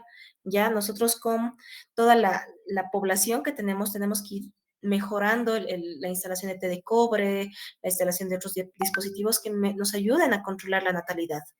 ¿Ya? ¿Alguna otra pregunta, corazón?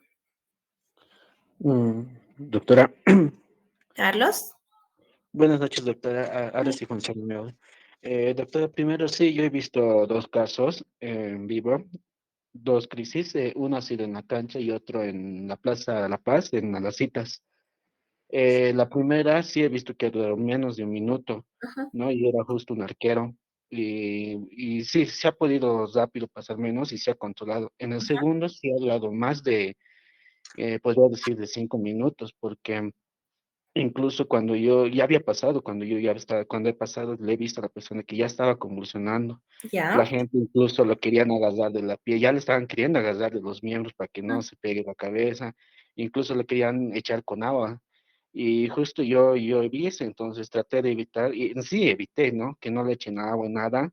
He hecho Excelente, primero que se alejen a las personas, les he excelente. hecho alejar, incluso no me querían dejar y les he mentido que yo era doctor. Déjenme que yo haga porque le estaban agarrando los brazos. Ajá. Y yo les he hecho que evitar eso. Entonces, lo primero que como era en acera, he puesto chaquetas para que no se golpee la acera y todo aquello, y Excelente. esperar hasta que pase toda la crisis, ¿no? Ajá. Y mientras pasaba eso, su hermana me comentaba que la crisis a un principio duraba menos de un minuto y con Ajá. el tiempo ha ido durando más y más y más, y yo le preguntaba si hacía un tratamiento o no con el neurólogo. Y ella me decía que sí, en un principio cuando era joven, de niño, sí, ha ido. Obedecía al tratamiento, pero después que su hermano, como no había, o sea, quería él el cura, me decía, entonces lo ha suspendido el medicamento. Ajá. Y yo no quería ir al neurólogo y todas esas cosas, y ha empeorado la cosa. Entonces mi pregunta es, ¿esto puede ser una provocación del fármaco? ¿Es importante tomar tal vez los medicamentos, doctora? Este es clásico ejemplo. Primero, súper bien lo que has hecho, que hayas primero evitado que otras personas le hayan podido hacer más daño. Jamás hay que evitar esos movimientos, por ejemplo, los tónico-clónicos que van sacudiendo tanto la manito, los pies y demás. No tenemos que evitar, no tenemos que agarrar a esa persona, jamás. Está muy bien lo que has hecho. Poner una chaqueta debajo de la cabeza, excelente. Ya evitar que le den agua, eso es igual muy clásico, le quieren dar agua, alcohol, no sé, jamás, ya, jamás.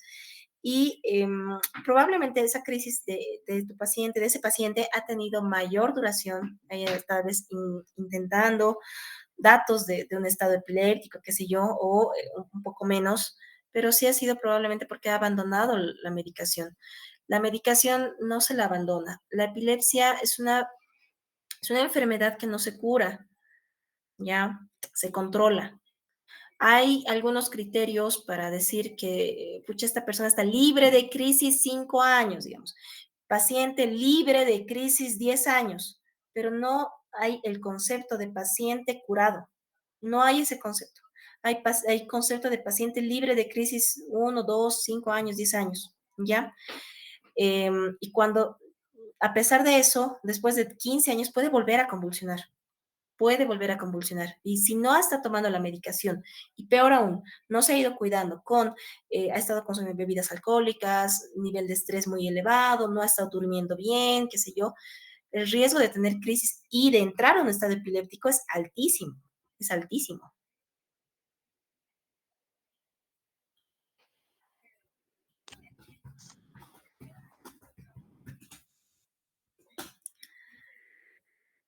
Muy bien, doctores. No sé si alguien tiene alguna otra pregunta, duda, comentario respecto al tema de hoy o algo más que quieran. Buenas noches. ¿Shirley? Sí, doctora. Bueno, mi señora va un poco mal y no sé si habrá explicado una parte, pero tengo dos preguntas.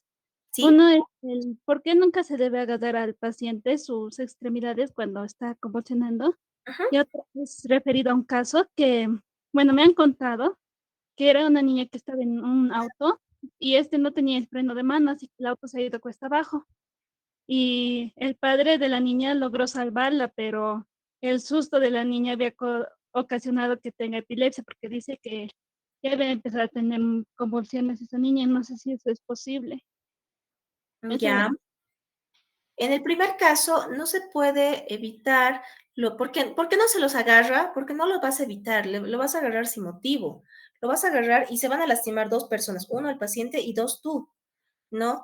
No vamos a evitar, no por más que forcejemos esa extremidad y lo atemos y lo pongamos dentro de una chulpa, no vamos a evitar que tenga esos movimientos, esas sacudidas, que se ponga duro, que haga los movimientos clónicos, los pataleos, que esté hiperactivo, o sea, no lo vamos a evitar.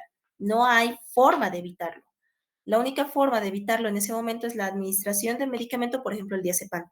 Entonces, no vale la pena agarrarlo así porque uno se puede lastimar. Y justamente con esto, eh, varias, no sé, familiares, amigos, incluso los amarraban, los agarraban con cinturones, con chaquetas, qué sé yo, y el paciente se va a seguir moviendo. Y si está amarrado, se puede luxar. Y ha habido esos casos. Hay pacientes que llegan con los hombros principalmente luxados porque uno los trata de agarrar, evitar, pero igual se va a seguir moviendo, entonces se luxan, se lastiman, se pueden tener alguna fractura si son niños pequeños, porque nosotros vamos a tener más fuerza que el pequeño o que una persona que sea muy delgadita, entonces también se puede fracturar.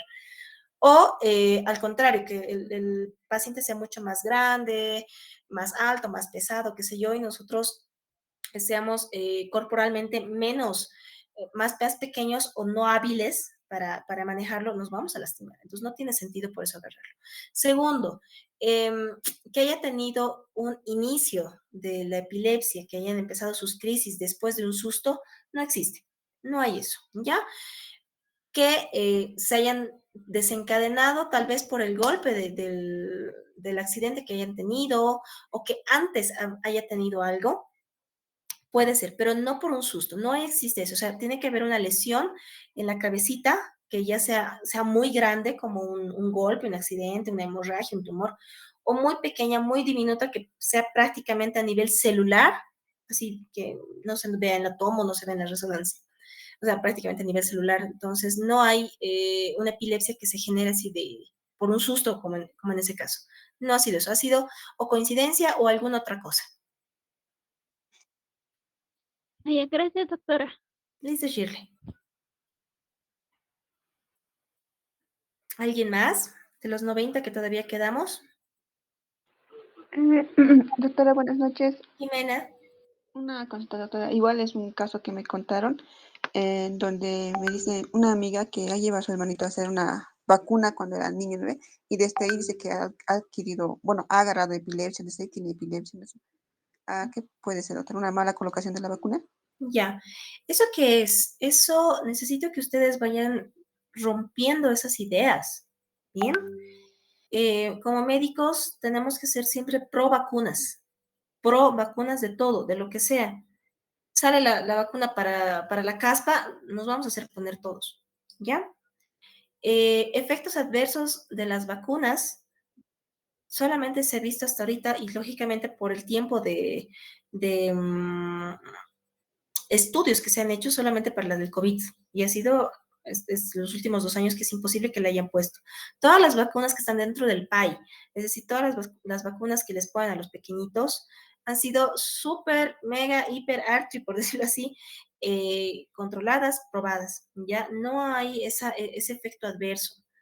Que justo le hayan vacunado ese día y que justo me haya empezado a tener crisis a los 2, 3, 4 días, realmente puede ser una coincidencia. Ahora, en esta pequeña, hubiera sido bueno ver otros factores, ver que no haya tenido fiebre antes. Muchos de los niños convulsionan cuando tienen fiebre, que son las crisis febriles, ¿ya?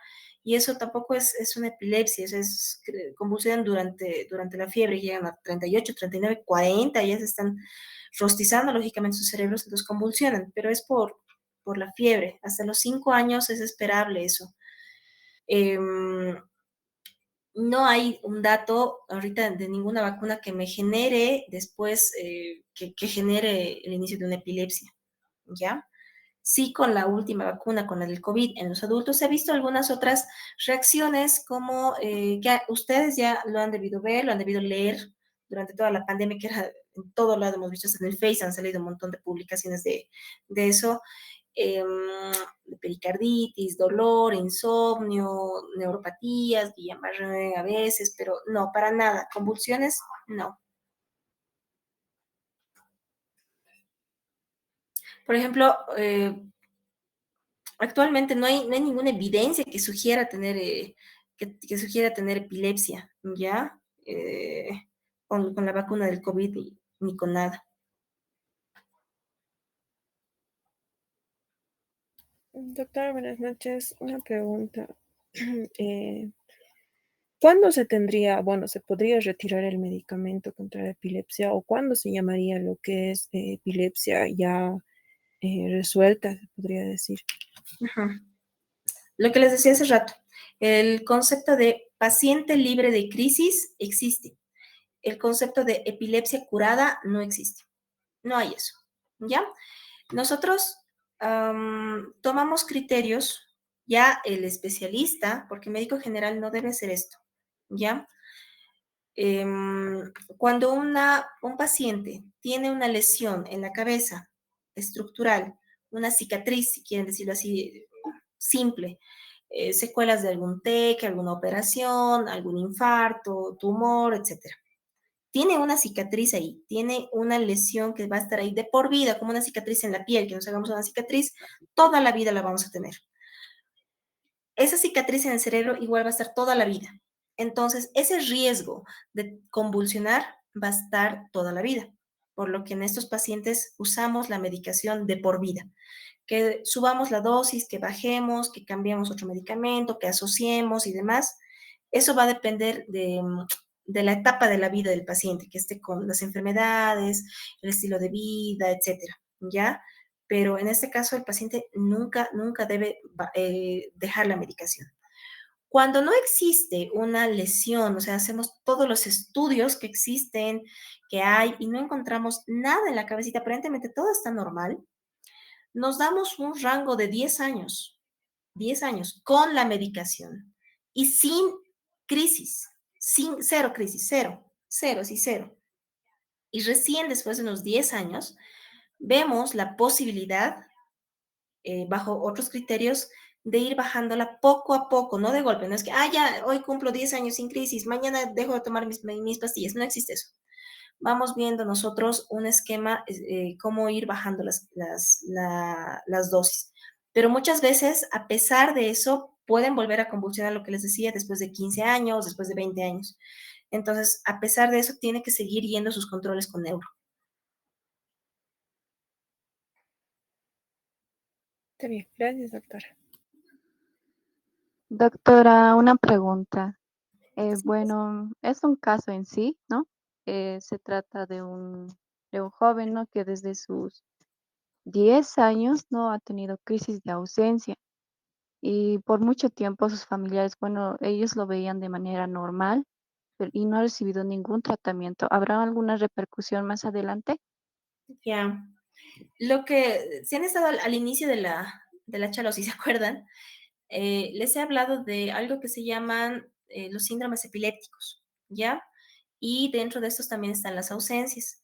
Son epilepsias clásicas de los pequeños, de los niños, que aparecen o al nacer, o al año, o a los 2 añitos, a los 5 añitos, a los 7 añitos, hasta ahí, digamos, ¿ya? Muchas veces estas crisis desaparecen en la adolescencia. Muchas veces por cambios hormonales y demás, desaparecen en la adolescencia, ¿ya? Pero pueden volver a aparecer después de los 60 años, ¿ya? Ahora, cuando no desaparecen, sí o sí, en algún momento, o sea, sí va a tener que recibir tratamiento este paciente, ¿ya? Normalmente las crisis cambian, digamos, en el ejemplo que nos pones, a los 10, 12 años tiene datos de ausencia, o sea que está ahí como que se queda tildado, solamente parpadea un ratito, unos 10 segunditos, y ya, y eso fue todo. Pero con el pasar de los años, esas crisis cambian, ya se vuelven motoras, ya se vuelven cualquiera de las que les he ido mostrando hace rato, ¿no? Cambian. Entonces, e incluso por eso de pequeños, de niños, a veces no las diagnostican, porque son 5 segunditos que su pequeño se quede mirando el horizonte, parpadeando rapidito y listo, y ya pasó, o se asustan y se pueden a llorar, digamos, nada más. Entonces, a veces no hay ese diagnóstico.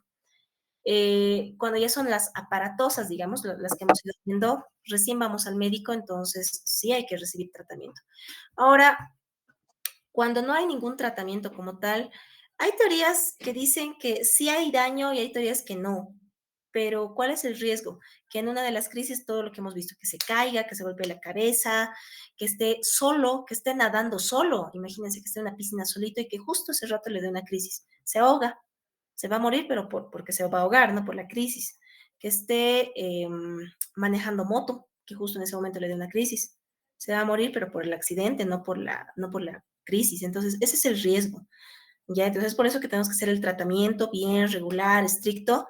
Y con ese tratamiento, la persona es capaz de hacer todo. Puede conducir, puede ir a la universidad, puede estudiar, puede hacer todo, todo, todo. Una vida normal.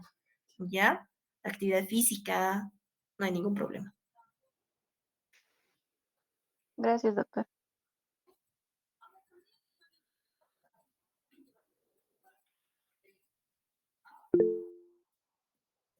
Franklin.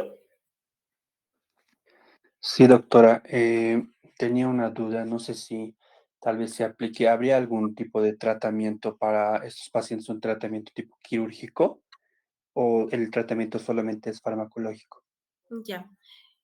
En el momento en el que podemos identificar o sea, estructuralmente con la imagen, digamos, con la tomografía, vemos, ya, este puntito es donde inicia, aquí está esta cicatriz, qué sé yo. Esa lesión que estamos viendo en la tomografía coincide completamente con la clínica, es decir, que es, qué sé yo, en el lóbulo occipital. La clínica de mi paciente es así, puros, ver rayitas, colores, todo lo que hemos visto, ¿no ve? Y el electroencefalograma igual me salen ondas así en la región occipital. Y hay diferentes estudios, hay hartos estudios, resonancias funcionales, etcétera. Entonces estamos confirmando al 100% que ese lugar es el inicio de la crisis. Este paciente sí ingresa lo que es el protocolo de cirugía, ¿ya? Para ver si es candidato o no.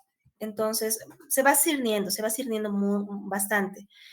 Si llega a ser candidato, si aprueba todos los exámenes que se les hace, sí se puede optar por un tratamiento quirúrgico, ¿ya?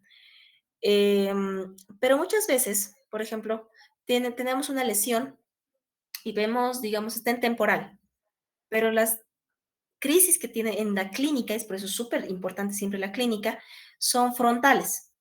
Y el electro nos sale un poco más temporal, digamos, o sea, como que sí, como que no.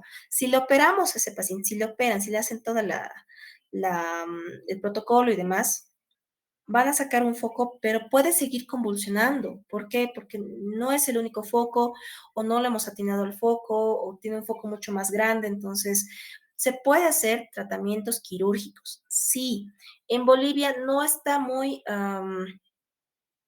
reglado esto de los protocolos quirúrgicos, se los hace, las cirugías se las hacen, pero no con no con todos los protocolos que se debería. Pero igual estamos empezando, estamos creciendo igual, pero ese es el riesgo, entonces son solo unos cuantos pacientes que realmente son aptos para estas cirugías, a veces no, entonces cuando no podemos identificar esos focos exactos, así coincidir en todo lo que les menciono, ¿qué vamos a operar? Nada, no se opera nada, porque no vamos a poder quitarle las crisis, no le vamos a asegurar nada.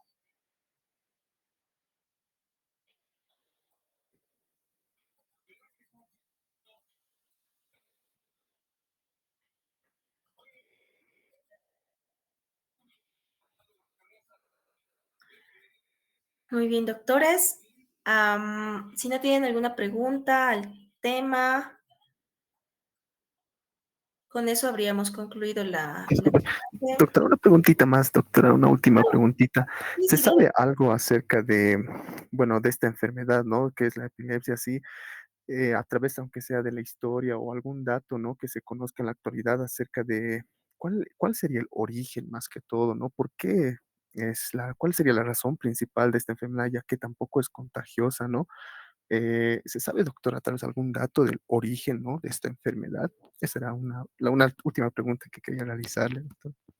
Como es una lesión estructural, es por un daño neuronal, o sea, es el daño en la estructura, ya sea macro, o sea, ya sea algo gigante, visible, una hemorragia que haya tenido porque sea accidente en la moto, un tumor, un infarto, se ha roto su aneurisma, qué sé yo, o sea, algo gigante, que lo vamos a ver así, o una lesión muy, muy, muy pequeñita, por ejemplo, en el periodo mientras estamos en la pancita, cuando se va la migración neuronal que se llama, se va formando el cerebro, las capas de la corteza, que son 5 capas, se van formando, se van diferenciando. Muchas veces esta diferenciación no llega a completarse, se quedan algunas neuronas en el camino, y eso es una falla en la migración neuronal. Eso es algo a nivel molecular, a nivel celular, perdón, bien pequeño, eso se llama displasia. Entonces, es una lesión estructural. El origen de la epilepsia es una lesión estructural, ya sea así chiquitita o ya sea algo muy grande. Otras, por ejemplo, que son las genéticas, que son ya a un nivel mucho más pequeño, que es a nivel de genes, el cambio de los, ¿qué se llama? Del uracilo, de la alanina, etcétera, o sea, van cambiando por parte genética. Entonces, eso también me va a alterar la funcionalidad de la célula. Pero igual sigue siendo una lesión estructural, como les digo, a nivel ya sea molecular, celular o algo estructural grande. Ese es el origen en realidad. Está bien, gracias, doctora. Listo, Dylan. Bien, doctores, creo que ya no hay más preguntas. Espero que hayan entendido o aprendido algo. Y creo que nos vamos a ver en una siguiente clase, pero el doctor Rodríguez me va a ir confirmando. Bien, que tengan un resto de noche buena. No se olviden estudiar mucho, leer, y no solo lean medicina, ¿ya? Lean de todo, por favor. Lean libros de todo, por favor, ¿sí? Cualquier cosa, duda, pregunta, me comentan, ¿ya? ¿Listo? Buenas noches. Hasta luego. Buenas noches, doctora. Buenas Buenas noches. noches, doctora. Gracias. Buenas noches. Doctora, gracias. Gracias, muy bonita la clase. Gracias.